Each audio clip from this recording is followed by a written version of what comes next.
સમાચારો તરફ નજર કરીએ તો ઈડરના કડિયાદરામાં નદીના ધસમસતા પ્રવાહમાં કાર તણાઈ હોવાથી ભયજનક ઘટના સામે આવી છે। જો કે કારમાં સવાર પરિવાર જીવ બચાવવા કારની ઉપર ચડી ગયો હતો। ગુજરાતના અનેક વિસ્તારોમાં ધોધમાર વરસાદ વરસ્યો છે। ઉપરવાસમાં ભારે વરસાદ ખાબકતા અનેક નદીઓ બે કાંઠે વહી રહી છે। ત્યારે સાબરકાંઠાના ઈડર તાલુકાના કડિયાદરા નજીક આવેલી કરોલ નદીમાં કાર તણાઈ હોવાની ઘટના સામે આવી। નદીમાં કાર સાથે ફસાયેલી મહિલા અને અન્ય લોકો પણ સવાર હતા। કરોલ નદીના ધસમસતા પ્રવાહમાં ડીપ બ્રિજ પરથી પસાર થતા સમયે કાર અને સાથે બે લોકો તણાયા હતા। જો કે ઘટનાની જાણ થતાં જ સ્થાનિકો દ્વારા પણ નદીમાંથી બે લોકોને બહાર કાઢવાનો પ્રયાસ કરવામાં આવ્યો, પરંતુ તેમાં સફળતા ન મળતા સ્થાનિકોએ ડિઝાસ્ટર વિભાગને જાણ કરી હતી। ઈડર અને હિંમતનગર ફાયર વિભાગની ટીમ તાત્કાલિક ઘટના સ્થળે પહોંચી આવ્યા હતા અને ત્યારબાદ ભારે જહેમત બાદ નદીમાં તણાયેલા તમામ લોકોનું રેસ્ક્યુ કરવામાં આવ્યું હતું। વરસાદે તો કેટલાક વિસ્તારોમાંથી વિરામ લઈ લીધો, પરંતુ પાણી હજુ પણ ઓસરવાનું નામ નથી લઈ રહ્યા। કયા તાલુકાની સ્થિતિ વરસાદ બાદ પણ ખરાબ છે, જોઈએ આ રિપોર્ટમાં। આણંદનો એક એવો તાલુકો જ્યાં પહેલા તો અનરાધાર વરસાદ વરસ્યો। ઠેર ઠેર જળબંબાકારની સ્થિતિ સર્જાઈ। રસ્તાઓ પાણીમાં તરબોળ થઈ ગયા। શાળા, કોલેજ, ઘર અને લોકોની દુકાનો સુધી પાણી પહોંચી ગયા। વાત આણંદના બોરસદ તાલુકાની, જ્યાં વરસાદ બંધ થયાને પણ 15 દિવસ થઈ ગયા, પરંતુ હજુ સુધી પાણી ઓસરવાનું નામ નથી લઈ રહ્યા। પાણીના ઓસરતા લોકો હવે ત્રાહિમામ પુકારી ગયા છે। હું બદરપુર ગામમાં રહું છું અને મારી સામે હાઈસ્કૂલ છે। ત્યાંના બાળકો પણ આવી શકતા નથી સ્કૂલમાં, ત્યાં પાણી ભરાયેલું છે। હરિજનવાસ, બ્રાહ્મણવાસ બધે જ પાણી ભરાયેલું છે અને કાંસની સફાઈ પણ થઈ નથી ને કોઈ આરોગ્ય તંત્ર કે ગ્રામ પંચાયતની બોડી પણ અહીંયા જોવા આવી નથી કે કોઈ નેતા પણ આવેલો નથી। કેટલા દિવસથી પાણી 15 દિવસથી પાણી ભરાયેલું છે।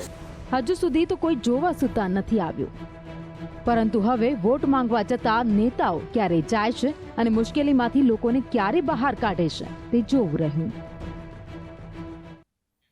હવામાન નિષ્ણાંત અંબાલાલ પટેલે ફરી એકવાર ખતરનાક આગાહી કરી છે। તેઓનું કહેવું છે કે જો ચંદ્ર કાળા વાદળોમાં ઢંકાયેલો દેખાશે તો દરિયામાં મોટી હલચલ થશે। હવામાન નિષ્ણાંત અંબાલાલ પટેલે સપ્ટેમ્બરમાં વરસાદના નવા રાઉન્ડની આગાહી કરી છે। તેમણે કહ્યું કે 10 સપ્ટેમ્બર સુધી રાજ્યમાં વરસાદના યોગ સર્જાય છે। 9 થી 10 ઓક્ટોબર સુધીમાં સૂર્યચિત્રા નક્ષત્રમાં આવતા વરસાદી સિસ્ટમ બનશે। 16 થી 17 ઓક્ટોબરે ચંદ્ર જો આખી રાત કાળા વાદળોમાં ઢંકાયેલો રહેશે તો દરિયામાં ભારે હલચલ થવાની પણ શક્યતા છે। અને તારીખ 13-14 ગુજરાતના ઘણા ભાગોમાં વરસાદ થવાની શક્યતા છે। આનું સંગ્રહિત સિસ્ટમોના કારણે પણ તારીખ 22 થી 25 ગુજરાતના ભિન્ન ભાગોમાં ભારે વરસાદી ઝાપટા આવવાની શક્યતા રહેશે। બિલકુલ, તો જે રીતે હાલ જે વરસાદી સિસ્ટમ છે કે જેની અસર તો ઓછી થઈ છે, પરંતુ 12 સપ્ટેમ્બરથી વધુ એક વરસાદી સિસ્ટમ સક્રિય થવાની છે અને ત્યારબાદ ફરી એક વખત રાજ્યની અંદર ગાજવીજ સાથે ભારે વરસાદી ઝાપટાની આગાહી કરવામાં આવી છે અને આ પ્રકારની જે વાતાવરણ છે 10 ઓક્ટોબર સુધી રહી શકે છે। એટલે કે 10 ઓક્ટોબર સુધી રાજ્યમાં છૂટો છવાયા વરસાદી ઝાપટા છે તે પડશે અને એક બાદ એક વરસાદી સિસ્ટમો બનશે। કેમેરા પર્સન મનીષ વાણિયા સાથે આયુષી યાજ્ઞિક, સંદેશ ન્યૂઝ, ગાંધીનગર। કચ્છના લખપતમાં ન્યુમોનિયાનો કહેર વર્તાયો છે। ફેલાયેલી બીમારીને જોતા આરોગ્ય મંત્રી ઋષિકેશ પટેલે નિવેદન આપ્યું છે। ચોમાસાની સિઝન જવાને આરે છે, ત્યાં જ હવે બીમારીઓ ફાટી નીકળી છે। કચ્છના લખપતમાં ન્યુમોનિયાએ કહેર વર્તાવ્યો છે, ત્યારે ફેલાયેલી બીમારીને જોતા આરોગ્ય મંત્રી ઋષિકેશ પટેલે નિવેદન આપ્યું અને કહ્યું, કચ્છના લખપત અને અબડાસામાં જે 12 લોકોના મોત થયા હતા તેની તપાસ કરવામાં આવશે કે શાના કારણે આ મોત થયા છે। કારણ જાણવા માટે રાજ્ય સરકારે ટીમો પણ મોકલી છે, જે 2 જ દિવસમાં રિપોર્ટ સુપરત સરકારને કરશે। અબડાસામાં છેલ્લા 4 દિવસમાં લગભગ 12 જેટલા મૃત્યુ નોંધાયા અને મૃત્યુના કારણો જાણવા માટે વિભાગ દ્વારા રાજકોટ પીડીયુ અને અદાણી કોલેજમાંથી નિષ્ણાતોની ટીમ મોકલવામાં આવી છે, જેમાં મેડિસિન, PSM, માઇક્રોબાયોલોજી, બાળ રોગ નિષ્ણાત વગેરેના એક્સપર્ટોની ટીમ જઈ અને ત્યાંથી સમગ્ર સર્વેલન્સ કરી અને ત્યાંની માહિતી લઈ અને આ બાબતે આ મૃત્યુ થવાના કારણો જાણી અને એ રિપોર્ટ એ રાજ્ય સરકારને 2 દિવસમાં એ લોકો કરવાના છે। ખેડબ્રહ્મામાં શિક્ષણ વિભાગની ગંભીર બેદરકારી સામે આવી છે. શાળા તો બનાવી, પરંતુ વિદ્યાર્થીઓને બેસવા માટે તળિયું જ ના બનાવાયું.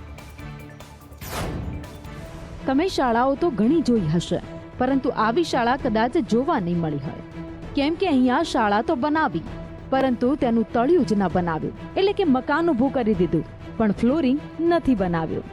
વાત છે ખેડબ્રહ્મામાં આવેલી કલેકા પ્રાથમિક શાળાની, જ્યાં સરકાર નવી શાળા બનાવી, પરંતુ કેટલાક ભ્રષ્ટાચારીઓને કારણે ઓરડાના તળિયા જ નથી બનાવાયા.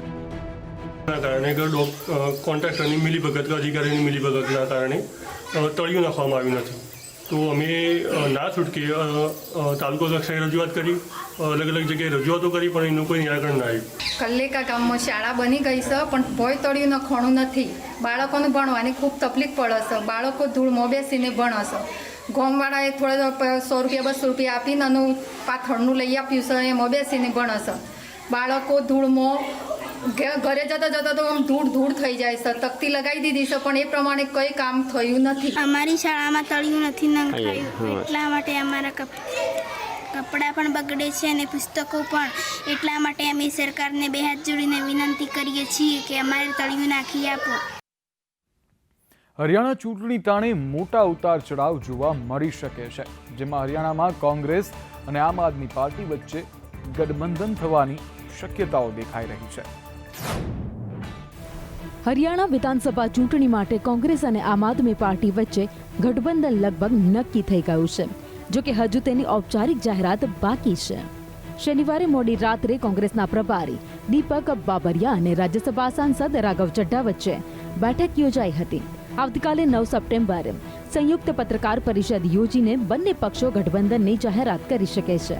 પાર્ટીના સૂત્રોના જણાવ્યા અનુસાર કોંગ્રેસે આપને 4+1 ફોર્મ્યુલા એટલે કે 5 સીટો ઓફર કરી છે. લોકસભા ચૂંટણીમાં આપ અને કોંગ્રેસના સંયુક્ત ઉમેદવાર ડોક્ટર સુશીલ ગુપ્તા કુરુક્ષેત્ર બેઠક પરથી ચૂંટણી લડ્યા હતા.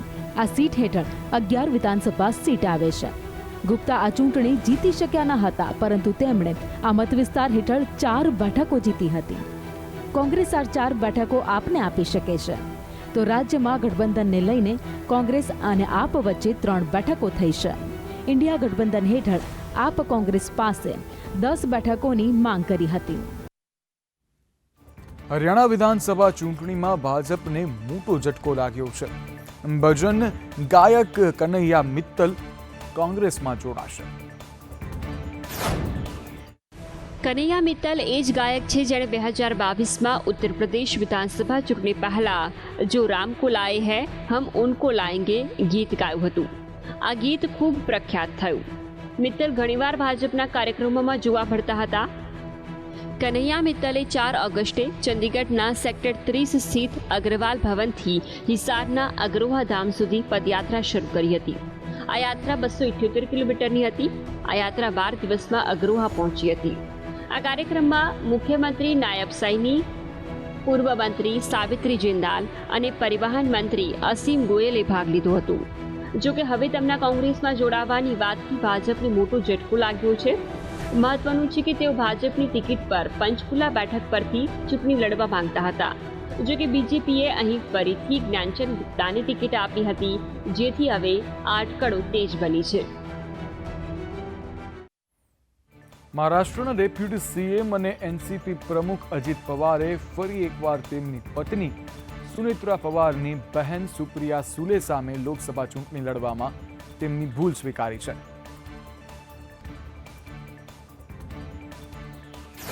અજીત ગઢચિરોલીમાં જાહેર સન્માન રેલીને સંબોધિત કરી રહ્યા હતા, જેમાં તેમણે કહ્યું, પરિવારમાં ભાગલા પાડવાની ભૂલ ન કરવી જોઈએ.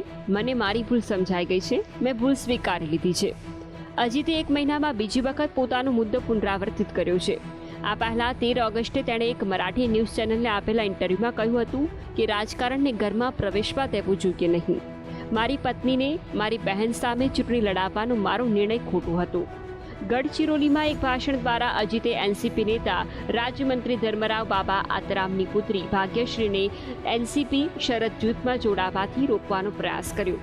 એવી અટકળો છે કે ભાગ્યશ્રી આગામી વિધાનસભાની ચૂંટણી એનસીપી શરદ જૂથની ટિકિટ પર અહેરી વિધાનસભા બેઠક પરથી લડશે. જો આમ થશે તો તે તેના પિતા સામે જ ચૂંટણી લડશે.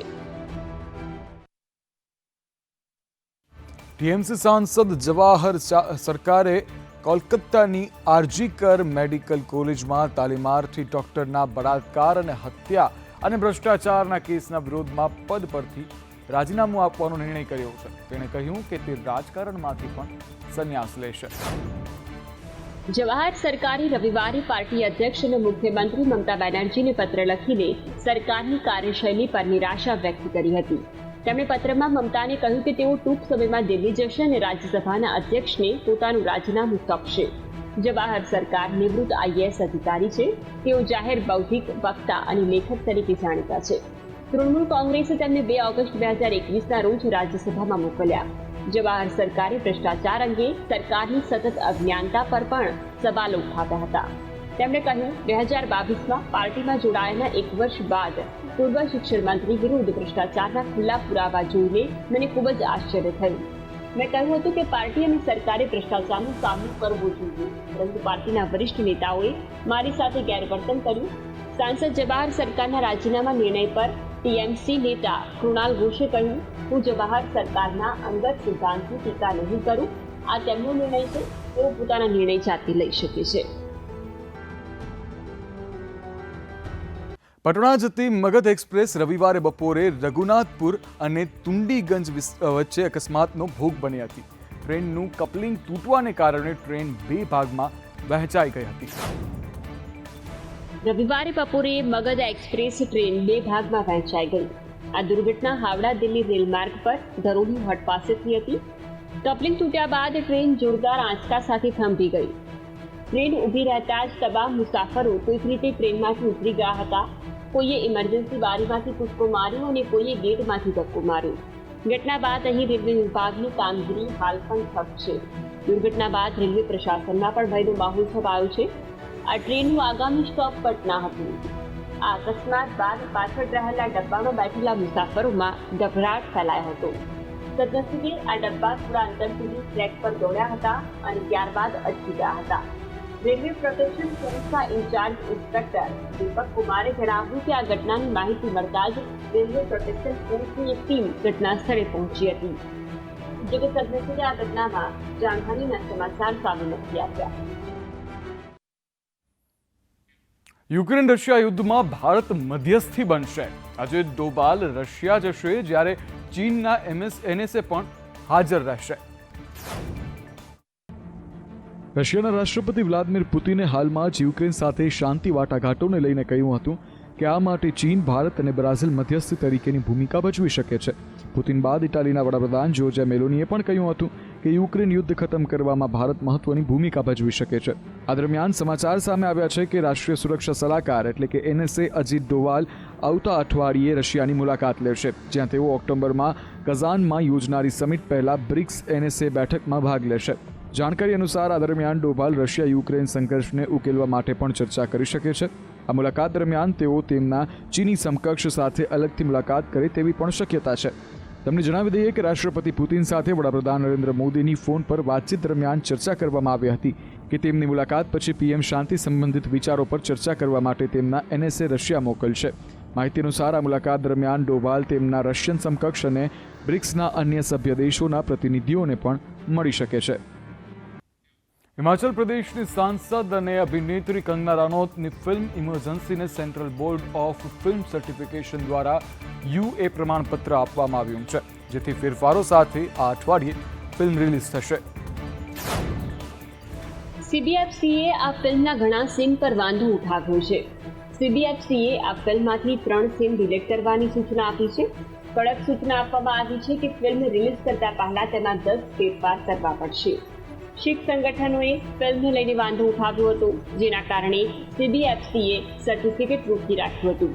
કંગનાએ કહ્યું હતું કે સર્ટિફિકેટ ન મળવાને કારણે ફિલ્મ તેના નિર્ધારિત સમય પર રિલીઝ થઈ શકી નથી, જેના કારણે હવે આ ફિલ્મ ઘણા કટ અને ફેરફારો બાદ થોડા અઠવાડિયામાં રિલીઝ થશે. આ ફિલ્મ પણ 6 સપ્ટેમ્બરે રિલીઝ થવાની હતી. જોકે શીખ સંગઠનોએ તેનો વિરોધ શરૂ કર્યો હતો. શીખ સંગઠનોનો આરોપ છે કે આ ફિલ્મના શીખોને આતંકવાદી બતાવવાનો પ્રયાસ કરવામાં આવ્યો છે.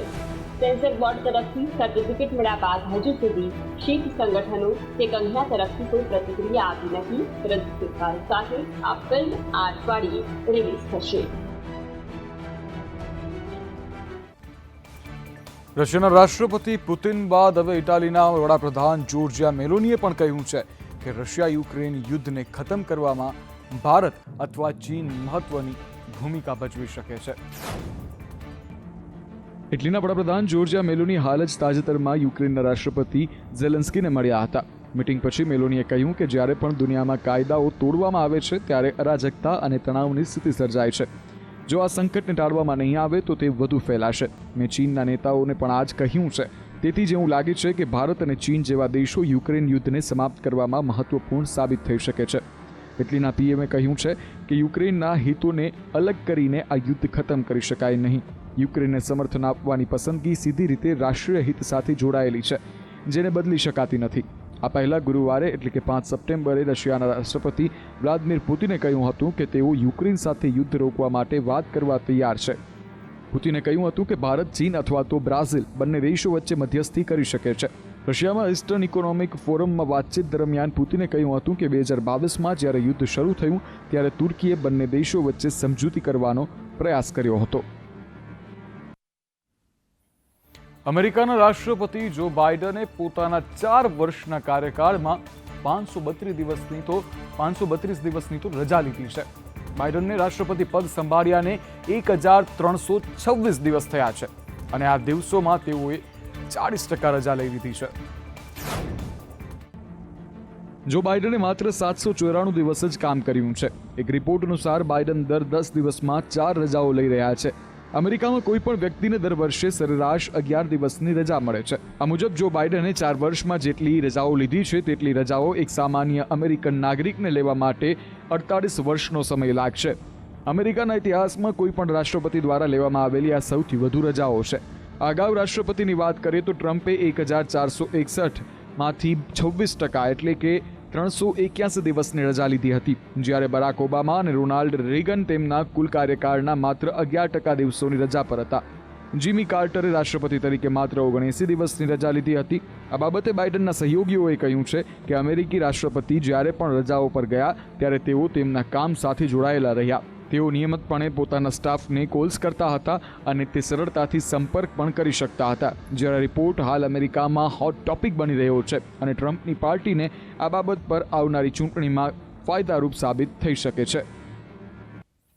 એલોન મસ્ક 2 વર્ષમાં મંગળ પર સ્ટારશિપ મોકલશે અને જો ટેસ્ટ સફળ થશે તો માણસોને પણ અવકાશમાં એટલે કે માર્સ મોકલવામાં આવશે. એલોન મસ્કની કંપની સ્પેસએક્સ આગામી 2 વર્ષમાં મંગળ પર વિશ્વનું સૌથી શક્તિશાળી સ્ટારશિપ રોકેટ મોકલવા જઈ રહ્યું છે. આ ફ્લાઇટનો હેતુ મંગળ પર સ્ટારશિપના લેન્ડિંગ પરીક્ષણ કરવાનો છે. આ યાત્રામાં કોઈ માનવી હાજર નહીં રહે. આ બાબત પર મસ્કે કહ્યું છે કે જો પ્રથમ ઉડાન અને લેન્ડિંગ સફળ રહેશે તો અમે આગામી 4 વર્ષમાં પ્રથમ ક્રૂને મંગળ પર મોકલીશું. આ પછી સ્ટારશિપને ટૂંકા અંતરે મંગળ પર મોકલવામાં આવશે. અમારું લક્ષ્ય આગામી 20 વર્ષમાં મંગળ પર એક શહેર સ્થાપિત કરવાનું છે. 1 કરતાં વધુ ગ્રહો પર રહેવાથી જીવન ચાલુ રહેવાની શક્યતાઓ વધી જશે. આ એટલા માટે છે કારણ કે પછી એક ગ્રહના મૃત્યુને કારણે જીવન સમાપ્ત થવાનો કોઈ ભય નહીં રહે. આગામી માર્ચમાં મસ્કે કહ્યું હતું કે આગામી 5 વર્ષમાં સ્ટારશિપને ક્રૂ વિના મંગળ પર ઉતારવામાં આવશે. આ પછી બીજા 2 વર્ષમાં આપણે મંગળ પર મનુષ્યને મોકલીશું. ત્યારબાદ 3 વખત નિષ્ફળ રહ્યા બાદ જૂનમાં સ્ટારશિપ રોકેટનું સફળ પરીક્ષણ કરવામાં આવ્યું હતું. જો કે આ સ્ટારશિપ સિસ્ટમ સંપૂર્ણપણે રીયુઝેબલ છે, એટલે કે તેને ફરી અંતરિક્ષ પર મોકલી શકાશે.